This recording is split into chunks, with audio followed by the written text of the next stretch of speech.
교재 12면 제가 보겠습니다. 없으신 분 나가면서 구입하시면 되겠습니다.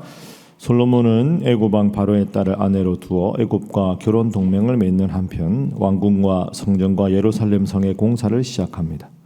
그때까지 이스라엘은 성전 없이 산당에서 제사를 드렸기에 솔로몬은 기브아 산당에서 1000번제를 드립니다.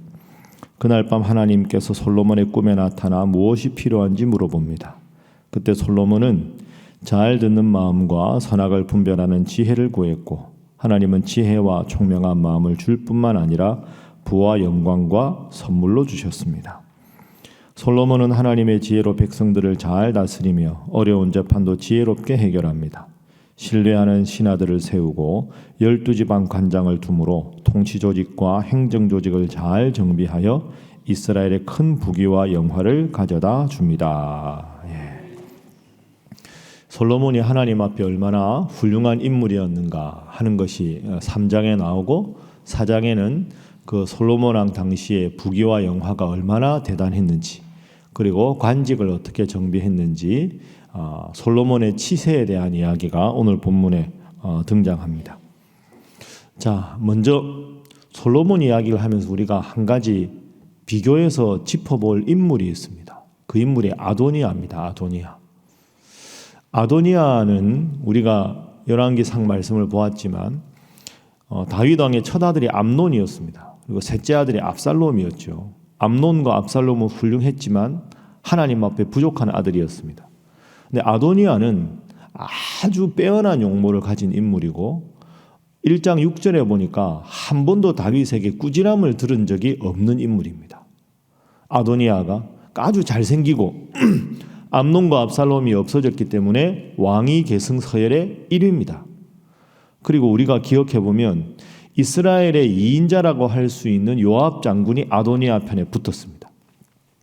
명분으로도 왕위 계승 서열 이제 1위, 용모도 가장 빼어나고 아버지에게 한 번도 섭섭한 말을 들은 적이 없을 정도로 완벽한 아들이고 그리고 요압 장군도 아도니아 편에 섰습니다. 솔로몬은 어머니가 밧세바죠. 그러니까 어머니가 출신이 아주 뛰어난 사람이 아니고 그리고 10번째 아들입니다. 17아들 중에서. 그러니까 왕위 계승 서열도 한참 아래입니다. 그리고 솔로몬이 전쟁했다는 기록이 없습니다. 그냥 쉽게 말해서 요압 장군이 왜 아도니아에게 붙었을까? 솔로몬은 너무 온실 속에서 자란 아이 같았다는 거죠. 전쟁 경험도 없고 용모가 빼어난 것도 아니고 명분도 별로고. 자, 그러면 왜 하나님은 아도니아가 아니라 솔로몬을 선택하셨을까? 우리가 솔로몬 이야기를 하면서 이 이야기를 꼭 짚어야 합니다. 그것은 솔로몬이 하나님 앞에 인정받는 사람이었기 때문에. 그래서 오늘 본문의 첫 번째 교훈은 하나님께 인정받는 것이 성공의 비결이다 하는 것이 교훈입니다. 하나님 앞에서 인정받는 것, 그게 우리 인생의 형통의 비결이지요. 제가 방금 아도니아 말씀을 드렸는데 아도니아는 그런 조건은 완벽했는데 외적으로 아도니아가 기도하였더라 혹은 하나님 앞에 마음에 합한 자였더라 이런 언급이 하나도 없습니다. 그러니까 여러분 아도니아와 솔로몬을 비교하면 외적인 조건으로는 아도니아가 가장 훌륭하지만 내면으로 바로 서지 못한 사람. 솔로몬은 연약했고 어머니의 출신도 미천하고 왕위 계승 서열도 아래였지만 오늘 본문의 3장 딱 보면 왕이 돼서 맨 먼저 한 일이 하나님 앞에 1000번제를 드린 겁니다. 이게 무슨 뜻이냐? 하나님, 제가 왕이 되긴 하였으나 하나님께서 돕지 않으면 저는 할 수가 없습니다. 그러니까 하나님은 외적인 조건은 화려하지만 하나님 중심에서 떠난 아도니아보다 외적인 조건은 백성들 앞에서도 부족했지만 하나님 앞에 먼저 단을 쌓기를 원하는 솔로몬을 선택하셨다. 이 점을 꼭 기억하시고 하나님 앞에서 바로 서는 것이 이 솔로몬의 부귀영화의 가장 중요한 비결이었음을 기억하시고 새벽에 추운 날씨에도 하나님 앞에 나와서 기도하는 일에 힘쓰시고 또 여러분의 자녀들도 하나님 앞에 예배하는 일을 가장 중요하게 여겨서 솔로몬처럼 큰 복을 받는 여러분의 가문 되시기를 주님 이름으로 축복합니다. 자, 두 번째 기도 제목은 늘 하나님 앞에 겸손하게 하소서 하는 겁니다. 하나님 중심의 삶을 솔로몬이 살았기에 형통했다. 하나님 중심의 삶을 사는 솔로몬의 모습이 어떤 모습인가? 자, 한번 보겠습니다. 우리 3장 말씀. 자, 7절. 자, 1천 번제를 드리니까 5절에 보니까 하나님께서 밤에 꿈에 솔로몬에게 나타나셔서 내가 너에게 무엇을 줄꼬 이렇게 말씀하셨습니다. 자, 7절. 3장 7절 함께 읽습니다. 시작. 나의 하나님 여호와여 주께서 종으로 주의 아버지 다윗을 대신하여 왕이 되게 하셨사오나 종은 작은 아이라 출입할 줄을 알지 못하고. 아멘. 저는 한번 따라하겠습니다. 종은 작은 아이라. 제가 이제 이 본문으로 이번 주에 좀 더 자세히 설교를 할 텐데요. 꼭 기억하십시오. 종은 작은 아이라. 이게 겸손을 뜻하는 겁니다. 종은 작은 아이라. 이때 솔로몬 나이가 20살 안팎으로 추정합니다. 그래도 왕이 되었지 않습니까? 얼마나 교만하기 좋을 때, 젊을 때입니까? 종은 작은 아이라. 겸손한 사람입니다. 얼마나 겸손했는가?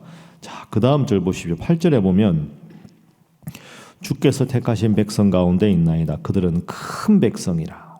나는 작은 아이, 백성은 큰 백성. 9절에 누가 주의 이 많은 백성을 재판할 수 있겠습니까? 그러면서 지혜를 하나님 앞에 듣는 마음을 구하는 거죠. 여러분이 솔로몬의 표현을 보십시오. 하나님은 크십니다. 저는 주님의 종입니다. 백성들 앞에 저는 작은 아이입니다. 이 백성은 큰 백성입니다. 그 하나님 감동을 안 하시겠습니까? 맨 처음에 하나님 앞에 1천 번제를 드렸지.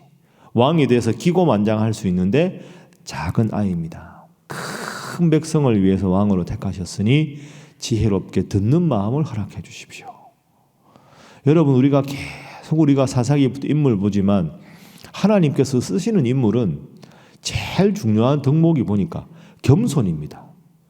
왜 그러냐 하면 하나님이 삶의 주인이다라고 고백하면 겸손할 수밖에 없습니다. 나를 작은 아이라고 여기고 백성들을 위해 군림하는 왕이 아니라 백성들이 큰 백성이라고 하니, 그리고 그들의 입장을 듣기 위해서 저에게 듣는 마음을 주십시오. 이러니 하나님께서 얼마나 솔로몬에게 복을 주시고 싶겠습니까? 하나님 중심으로 살아가는 사람은 겸손한 사람, 나를 작은 사람으로 스스로를 바라보는 사람. 그랬을 때 하나님은 작다고 생각하는 그 사람을 큰 인물로 만들어 주신다. 늘 생각하시고, 올 한 해 여러분 수고하셨지만 늘 하나님께서 여러분을 향해서 축복하실 때마다 저는 작은 아이입니다. 저는 부족합니다. 하나님 은혜가 없으면 살 수 없습니다. 그 고백이 평생의 고백이 되시기를 주님 이름으로 축복합니다. 자, 마지막 세 번째는 하나님 앞에 지혜로운 자가 되게 하소서 하는 겁니다. 하나님 앞에 지혜로운 사람. 그러니까 오늘 본문의 3장 4장의 중요한 단어는 세 가지입니다. 하나님 중심의 삶을 살아가는 사람, 그 사람은 겸손할 수밖에 없다. 겸손하다는 말은 내 능력이 적다고 인정하니까 그 적은 능력에 하나님의 지혜를 주신다. 솔로몬이 지혜로운 사람이 된 것, 겸손해서 그렇습니다. 우리가 잘 아는 이야기가 나오죠. 3장 16절 이하에 보면 솔로몬의 재판 이야기가 나옵니다. 그 16절에 창기 두 여자가 나옵니다. 그래서 이 두 여자가 비슷한 시기에 아기를 낳았는데, 한 아기가 자다가 그 아기가 엄마 밑에 이렇게 깔려가지고 안타깝게도 이제 삶을 마감하게 됩니다. 그러니까 한 여자가 자다가 깨서 그걸 발견하고 살아있는 아이랑 죽은 아이랑 바꿨다는 거죠. 그리고 눈을 딱 떠보니까 죽은 아이를 안고 있는, 죽은 아이가 옆에 있는 엄마가 있고 사나이가 옆에 있는 엄마가 있는데 서로 티격태격 싸우는 겁니다. 얘가 너의 애다. 얘가 산 애가 자기 애고 죽은 애가 상대방 엄마의 애라고. 누가 알겠습니까? 그 당시에 뭐 유전자 검사를 할 수도 없고. 그 솔로몬에게 데리고 왔습니다. 서로 티격태격 했겠지요. 살아있는 이 아이가 내 아기입니다. 서로가 우기는 겁니다. 그 솔로몬이 어떻게 합니까? 자, 오늘 본문 잘 보면 솔로몬이 물러거라 하고는 며칠간 고민하는 거 아닙니다. 즉석에서 지금 재판이 일어납니다. 그 상황에서 그래 칼 가져와라. 이 아이를 두 동강을 딱 내서 반씩 나누면 되겠다. 자, 칼 가져와라. 그리고 딱 두 동강을 내려고 하니까 아이의 엄마가 너무 마음이 아프죠. 어떻게 이 아이를 아닙니다. 차라리 저 엄마한테 이 아이를 주십시오. 제 아이가 죽는 거 저 못 봅니다. 그러니까 그렇게 말한 아이의 엄마가 봐라. 이 여자가 아이의 엄마다. 그러니까 자기 아이 죽이는 걸 못 보지 않냐. 그 아이에게 사나이를 주어라. 이렇게 이야기합니다. 그래서 4장에 넘어가면 참 지혜로운 사람이었다 하는 이야기가 오늘 본문의 마무리가 됩니다. 자, 여러분 3장 28절 보십시오. 자, 3장 마지막 절 함께 읽습니다. 시작. 온 이스라엘이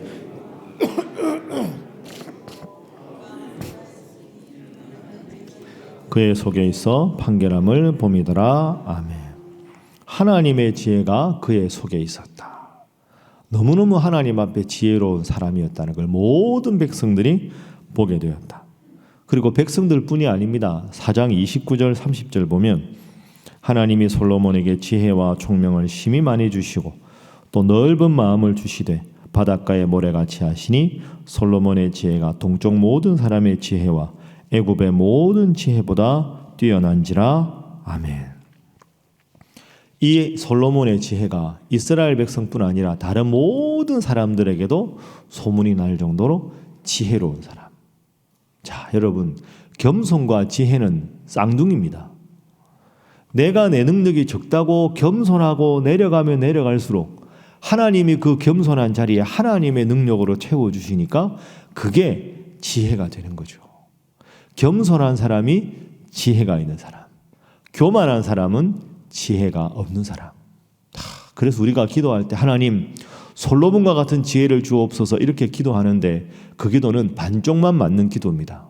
솔로몬과 같은 지혜를 주셔도 내가 내 능력을 의지하는 얄팍한 마음이 가득 차 있으면 하나님의 지혜가 가득 찰 수가 없는 거죠. 먼저 내 속에 내 인생의 주인이 나라는 생각을 비워내면 낼수록 하나님의 지혜가 차지 않겠습니까? 겸손한 자가 되게 해주십시오. 하나님, 저는 아무것도 아닙니다. 그렇게 고백하는 그 자리에 하나님께서 은혜와 긍휼을 주셔서 지혜로 가득 찰 줄로 믿습니다. 한번 따라하겠습니다. 겸손과 지혜는 쌍둥이다. 자, 하나님 앞에 먼저 예배하는 솔로몬, 하나님 중심으로 삶을 살고 자기를 작은 아이라고 고백하는 겸손이 있었기에 그 겸손에 하나님께서 지혜로 채워주셨습니다. 여러분, 항상 오늘 이 솔로몬의 부귀영화의 비결이 하나님, 겸손, 지혜, 이 세 가지에 있음을 기억하고 여러분이 여러분의 자녀가 그런 성도가 되게 해달라고 기도하시고 부족한 이 목사가 여러분 교구를 담당하는 목사님들이 그리고 우리 교회 직분자들이 하나님 중심 겸손을 고백하고 지혜로 채워지는 그런 분들 다 되게 해달라고 기도하셔서 온전히 하나님 중심으로 하나님의 영광만 가득한 여러분의 가정과 우리 사랑하는 신일교회 될 수 있기를 주님 이름으로 축복합니다. 함께 기도하겠습니다. 하나님 중심으로 늘 예배하는 자 되게 하여 주시고 늘 하나님 앞에 겸손하게 하셔서 하나님의 지혜로 형통한 삶을 살아가는 우리 사랑하는 성도들, 자손들, 우리 교회 되게 하여 주옵소서. 다 함께 주님 앞에 기도하며 오늘 말씀 속으로 마지막 시간입니다. 이 일을 통하여 더욱더 말씀 중심으로 살아가는 우리 교회 되게 하여 주옵소서. 함께 기도합니다. 주여 믿습니다. 주여 믿습니다. 주여 믿습니다.